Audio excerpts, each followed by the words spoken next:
لو شفت الفيديو ده دلوقت غالبا في وجع جواك محدش حاسس بيه. يمكن حاسس انك لوحدك وان كل الناس ماشية وانت واقف. يمكن بتسأل نفسك، هو مفيش حد حاسس بيا؟ عايز اقولك لا، انت مش لوحدك. في ناس زيك كتير بيضحكوا قدام الناس وبينهاروا اول ما الباب يتقفل.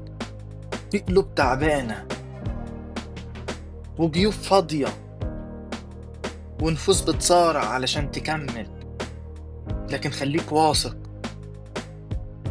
مش معنى انك موجوع انك ضعيف، ولا انك فقدت الامل انك انتهيت.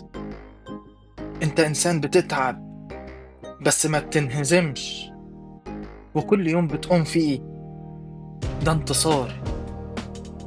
لسه في امل ولسه فيك نور، وانت مش لوحدك ابدا.